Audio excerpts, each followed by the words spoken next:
فضیلت سے نوازا گیا ہے اور جو بہت بڑا انعام اور بہت بڑی خیر سے نوازا گیا ہے، وہ بہت بڑی چیز ہے۔ یہ سورت مکی ہے۔ اس سورت کے نازل ہونے کے پیچھے بھی، سورہ کوثر کے نازل ہونے کے پیچھے بھی ایک شان نزول ہے۔ یہ سورت اس وقت نازل ہوئی، ایک واقعہ پیش آیا کہ مکہ کے بعض کافر مشرک لوگ جو نہایت ہی غلیظ اور بدمعاش قسم کے اور بہت ہی آپ وسلم سے بغض اور حسد رکھنے والے تھے، جو انہوں نے جب آپ وسلم کے 2 بیٹے کا انتقال ہو گیا، ایک قاسم اور طاہر، تو آپ وسلم کے جب 2 بیٹے انتقال ہو گئے، کوئی نرینہ اولاد یعنی کوئی بیٹا اولاد کی شکل میں نہیں زندہ رہا، تو عاص بن وائل تفسیر کی کتابوں میں ایک نام آتا ہے، خاص طور پر اسی کا نام آتا ہے۔ وہ یہ کہنے لگا کہ جب کہیں بھی گفتگو چھڑتی، کافر مشرک لوگ ایک جگہ بیٹھ کر بات کرتے، تو جب آپ وسلم کا تذکرہ آتا تو وہ کہتے کہ اب ان کا تذکرہ کرنے کی ضرورت نہیں، اب ان سے کوئی خطرہ نہیں، اب ان کی کوئی حیثیت نہیں، نعوذ باللہ۔ وہ کہتے تھے کہ اب تو ان کی کوئی اولاد باقی رہی نہیں، جیسے ہی ان کا انتقال ہوگا ان کا نام و نشان مٹ جائے گا۔ آپ وسلم کو ابتر کہتے تھے، یہ عاص بن وائل، یہ کفار مشرک۔ ابتر ایسے آدمی کو کہا جاتا ہے عربی میں جس کی نسل آگے نہ بڑھے، جس کی نسل آگے نہ بڑھے، جو مقطوع نسل ہو، تو ایسے آدمی کو ابتر کہتے تھے عربی لوگ اپنے الفاظ میں۔ تو آپ وسلم کو طعنہ دیتے تھے، کیونکہ آپ وسلم کے 2 بیٹے کا انتقال ہو گیا تھا، اور طعنہ دیتے کہ اب ان کے نسل آگے بڑھنے والی نہیں، اب ان سے ڈرنے کی ضرورت نہیں، یہ جب تک زندہ ہیں تب تک دین اپنا پھیلائیں گے، پھر جب ان کا انتقال ہو جائے گا اب ان کا نام و نشان مٹ جائے گا۔ اس طرح سے ان کی نہایت غلیظ قسم کے طعنے ان کے میٹنگ میں، ان کے مشورے میں ہوا کرتے تھے۔ اس کے جواب میں اللہ تبارک و تعالیٰ نے ان کافروں، ان آپ وسلم سے بغض حسد رکھنے والے کافروں کے جواب میں، اور یہ جو طعنہ دے رہے تھے کہ آپ مقطوع نسل ہو جائیں گے، ابتر ہو جائیں گے، ان کے جواب میں یہ سورہ کوثر اللہ تعالیٰ نے نازل کیا، اور ان کے سارے طعنے کا جواب ہے اس آیت کے اندر کہ تم جو کہہ رہے ہو کہ مقطوع نسل، آپ کی نسل نہیں چلے گی، اللہ کے نزدیک آپ وسلم کا مقام کیا ہے۔ اس سورت کی تفسیر کو ہم لوگ دیکھتے ہیں، اللہ نے کیا فرمایا اس سورت کے اندر، انا اعطیناک الکوثر۔ کیوں سورت نازل ہوئی؟ واقعہ سمجھ میں آ گیا۔ یہ سورت کی پہلی آیت کیا ہے؟ انا اعطیناک الکوثر، انا اعطینا، ہم نے آپ کو عطا کیا، الکوثر۔ کوثر کہتے ہیں ایک تالاب کا نام بھی ہے، ایک حوض کا نام بھی ہے، اور اس کا اصل معنی یہ ہے کہ کوثر کہتے ہیں دنیا اور آخرت کی ساری بھلائی کو کوثر کہتے ہیں۔ دنیا اور آخرت میں جتنے بھی خیر ہو سکتے ہیں، جتنی بھی بھلائی ہو سکتی ہے، اسی کو کیا کہتے ہیں؟ کوثر۔ اس کے اندر وہ حوض بھی آ گیا، اس کے اندر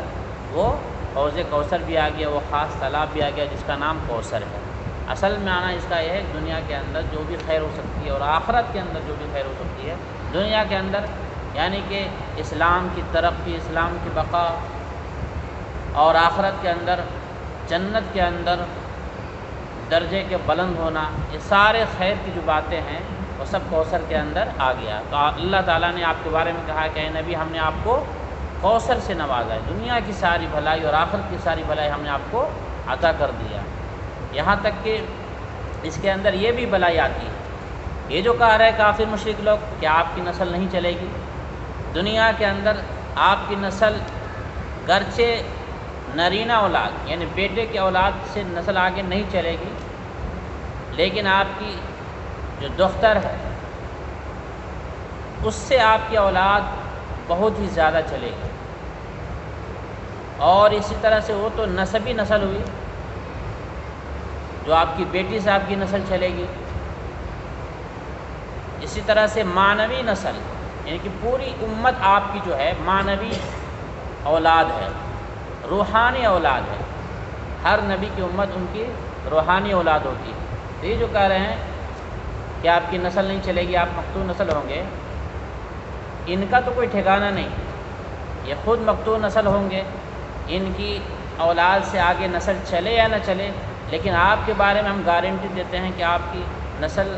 دختر سے بھی چلے گی، بہت زیادہ آپ کی تعداد ہوگی آپ کی نسل کی، اور روحانی تعداد اور آپ کی امت کی تعداد اتنی ہوگی کہ پچھلے تمام انبیاء کی اتنی تعداد امت کی نہیں ہوگی۔ سب سے زیادہ ہمارے نبی صلی اللہ علیہ وسلم کی امت تعداد کے اعتبار سے زیادہ ہوگی۔ اس میں کوثر کے اندر یہ ساری خوشخبری دے دی گئی آپ صلی اللہ علیہ وسلم کو، یہ ساری دنیا کی خیر کے بارے میں آپ کو بتا دیا گیا۔ تو آپ آگے کہا جب اتنی بڑی خوشخبری، اتنا بڑا انعام سے آپ کو ہم نے نوازا ہے کہ دنیا کی ساری بھلائی، دنیا کی ساری خیر اور آخرت کی ساری خیر سے نواز دیا، تو آگے اللہ کا حکم ہو رہا ہے نبی صلی اللہ علیہ وسلم پر کہ فصلی لربک وانحر۔ تو بڑے انعام سے جب آپ کو نوازا گیا تو اس کے شکرانے میں بڑی عبادت آپ ادا کیجیے۔ فصلی تو نماز ادا کیجیے، نماز پڑھیے۔ فصلی لربک، اپنے رب کے سامنے نماز پڑھیے، اپنے رب کے لیے نماز پڑھیے۔ وانحر، اور قربانی پیش کیجیے۔ اللہ کے جو اللہ نے بڑے انعام سے نوازا تو اس کے شکرانے میں نماز پڑھنے کا حکم دیا، اور اسی شکرانے کو ادا کرنے کو مکمل کرنے کے لیے، پورے طور پر شکرانہ ادا کرنے کے لیے آگے کہا کہ وانحر، قربانی بھی دیجیے۔ بدنی عبادت کے ساتھ ساتھ آپ مالی عبادت بھی دیجیے۔ گرچہ مالی عبادت میں زکوٰۃ آتا ہے لیکن قربانی بھی آتی ہے۔ قربانی کا تذکرہ یہاں پر اس لیے کیا کہ قربانی میں ایسا ہوتا ہے کہ قربانی مسلمان جو قربانی کرتے ہیں تو قربانی کے حکم کے ذریعہ سے کافر اور مشرک کے قربانی سے اور ان کے مشرکانہ طریقے سے الگ طریقے سے مسلمان ادا کرتے ہیں۔ یعنی کہ کافر اور مشرک لوگ جب قربانی کرتے ہیں تو وہ بتوں کے نام پر قربانی کرتے ہیں، غیر اللہ کے نام پر قربانی کرتے ہیں، اور جب مسلمان قربانی کرتا ہے تو صرف اور صرف ایک اللہ کے نام پر قربانی کرتا ہے۔ تو قربانی کرنے کا حکم دینے کا مقصد یہ ہے تاکہ ان کے فعل، وہ جو قربانی کرتے ہیں ان سے، ان کے عمل سے آپ کا عمل بالکل الگ ہو، ان کے عمل کی تردید ہو، اور جو قربانی کرتے ہیں ان کے عمل کے خلاف ہو، ان کے ملتا جلتا نہ ہو، تاکہ ان کے بدعملی کو کاٹ کیا جائے، بدعملی کیا رد کیا جائے۔ اس لیے کہا فصلی لربک وانحر، اپنے رب کے لیے نماز پڑھیے، وانحر، اور قربانی کیجیے۔ وانحر کہتے ہیں ایک خاص قسم، یہ اونٹ ہے، اونٹ کے جو قربانی کرنے کے لیے جو لفظ آتا ہے عربی میں وہ نحر آتا ہے، اور بقیہ اس کے علاوہ جتنے جانور ہیں ان کے قربانی کے لیے وہ لفظ کیا آتا ہے، وہ قربانی لفظ آتا ہے، لیکن اونٹ کے لیے خاص لفظ آتا ہے کیا، نحر۔ نحر کہتے ہیں جب اونٹ کے قربانی کرنے کا خاص طریقہ ہوتا ہے، اس کو باندھ دیا جاتا ہے، اس کے گردن میں نیزہ اسے مار دیا جاتا ہے، اور اس کے ذریعے سے سارے خون کو، گردن نہیں کاٹا جاتا، پہلے نیزہ مارا جاتا ہے، جب سارے خون نکل جاتے ہیں تب گردن کاٹی جاتی ہے، یہ طریقہ ہوتا ہے۔ تو اس طریقے کو نحر کہتے ہیں۔ تو اونٹ کی ذبح، اونٹ کی قربانی کرنے کا حکم ہے۔ آخر کی آیت ہے ان شانئک ھو الابتر۔ ایک تو کوثر کے اندر اللہ تعالیٰ نے آپ کو ساری خوشخبری دی کہ آپ مقتول نسل نہیں بلکہ آپ کو جو نسل چلے گی تو وہ بہت ہی زیادہ تعداد میں ہوگی۔ آخر میں وہ جو طعنہ دیتے تھے کہ آپ وسلم مقتول نسل ہو جائیں گے، اس کے بارے میں اللہ فرما رہے ہیں کہ ان شانئک، آپ سے جو حسد کرنے والے ہیں، ان شانی کے معنی حسد کرنے والے، دشمن، بغض رکھنے والے، ان شانئک، آپ سے جو حسد کرنے والے ہیں، آپ سے جو بغض رکھنے والے، ان شانئک ھو الابتر، دراصل وہی ابتر ہوں گے، وہی مقتول نسل ہوں گے، اسی کی نسل نہیں چلے گی۔ آج دیکھ لیجیے آپ صلی اللہ علیہ وسلم کا پوری دنیا میں کتنا خیر سے، کتنا اچھے سے نام لیا جاتا ہے، اور ان کافروں کا جو مکہ میں کفار مشرکین تھے، وہ جو آپ کے دشمن تھے، وہ آپ سے بغض رکھنے والے تھے، ان کا کوئی نام و نشان نہیں ہے۔ اگر کہیں پر نام بھی آ گیا تو اسی صدقے طفیل میں کہ انہوں نے کیا بدماشیاں کی تھی، کیا بغض اور آپ ساتھ کیا ظلم و ستم کیے تھے۔ اس کے صدقے طفیل میں اس کا نام آیا آتا ہے، ویسے اس کا نام نشان دنیا سے مٹ چکا ہے۔ آخر میں کوثر کے بارے میں حدیث پاک میں اس کے بارے میں کیا تفسیر آئی ہے وہ بتا کر اس کی تفسیر ختم کرتا ہوں۔ کوثر کے بارے میں حدیث میں آیا، مسلم شریف، نسائی شریف، بخاری شریف سبوں نے حضرت انس رضی اللہ تعالیٰ سے نقل کیا ہے کہ آپ حضرت انس فرماتے ہیں کہ ایک مرتبہ آپ صلی اللہ علیہ وسلم مسجد نبوی میں بیٹھے ہوئے تھے، اسی درمیان اچانک آپ صلی اللہ علیہ وسلم پر نیند کا غلبہ آیا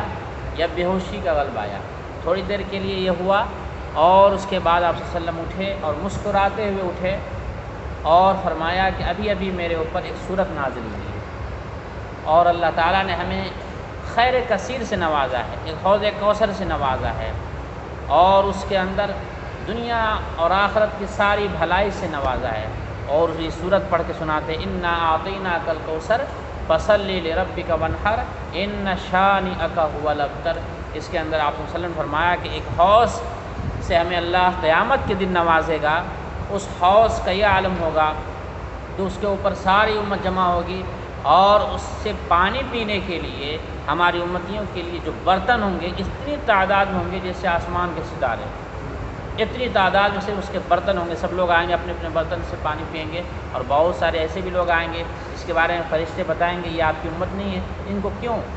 آپ پانی پلائیں گے، یہ تو آپ کے بعد آپ کے مذہب سے پھر گئے تھے۔ اس طرح بھی واقعات پیش آئیں گے۔ دوسری حدیث میں اسی حوض کوثر کے بارے میں اور مزید تفصیل بتایا گیا کہ یہ حوض کوثر دراصل میدان حشر میں یہ حوض کوثر ہوگا، اور مطلب یہ ہے کہ جنت سے باہر، جنت میں جانے سے پہلے یہ حوض کوثر امت کو ملے گا، امت کو اس سے پانی پینا نصیب ہوگا۔ اور حدیث میں اور مزید تفصیل بتایا گیا ہے کہ اس حوض کوثر میں جو پانی گرے گا وہ جنت میں ایک نہر کوثر، وہاں سے دو پرنالے کے ذریعے، دو پانی کے نل مان لیجئے یا پانی گرنے کا راستہ مان لیجئے، جو پرنالہ کہیں گے، جو پرنالوں کے ذریعہ سے اس حوض کوثر میں نہر کوثر سے پانی آئے گا، پھر اس کے ذریعہ سے سارے امتی کو آپ صلی اللہ علیہ وسلم اپنے ہاتھوں سے پانی پلائیں گے۔ تو اس طرح سے یہ خوشخبری ایک بڑی چیز، ایک بڑا انعام صلی اللہ علیہ وسلم کو اس صورت میں نوازا گیا، اس صورت میں اس کو خوشخبری دی گئی، اور اس آپ صلی اللہ علیہ وسلم پر جو طعنے لگائے جا رہے تھے، جو آپ کے بارے میں الٹے سیدھے بات کہے جا رہے ہیں، اس کو بالکل سرے سے اس کو کاٹ کر دیا گیا، اس کے رد کر دیا گیا، اور اس کی بات کو بالکل